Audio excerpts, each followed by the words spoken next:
একের পর এক উঠে আসছে নিহত সেনা কর্মকর্তাদের লাশ, সেই সঙ্গে স্বজনদের আহাজারিতে ভারী হয়ে উঠছে পিলখানার বাতাস।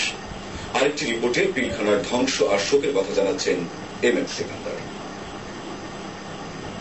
সকালে সেনাবাহিনীর সদস্যরা সাংবাদিকদের নিয়ে যান বিডিআর সদর দপ্তরের ভেতরে, ঘুরে দেখান বিডিআর মহাপরিচালকের অফিস, এডিসি মাজহারুল হায়দার ও পরিচালক অপারেশন প্রশিক্ষণ কর্নেল আনিসুজ্জামানের রুম।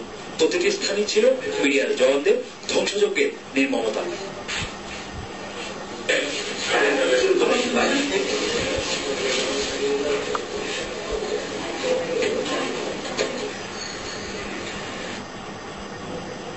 এরপর পরে 13 ব্যাটালিয়নের মাঠের পাশে পাওয়া যায় 3টি গণকবরের সন্ধান।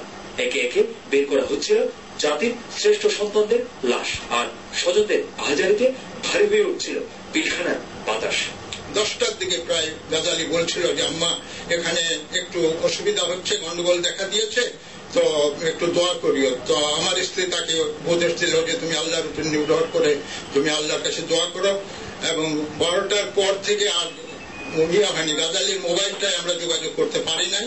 সরকার যদি মনে করে যে বিডিআর এর যুদ্ধ করতে হবে, তাহলে বিডিআর এর নিজস্ব অফিসার চাই, এবং সেই নিজস্ব অফিসারটা আর্মি অফিসার লাগবে অবশ্যই যুদ্ধ করার জন্য। সে আর্মি অফিসার তো সে পার্মানেন্ট দিতে পারতো, সরকার বিএম এর ক্যাডেট দিয়ে দিতে পারতো, 5 জন করে প্রত্যেক বছর এখানে দেওয়া যায়। সেটা যদি না দিতে পারতো তাহলে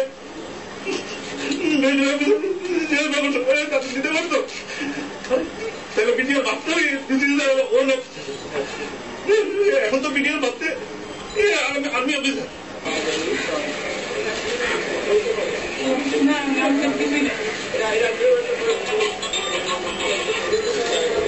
এম সেকান্দার, বৈশাখী, ঢাকা।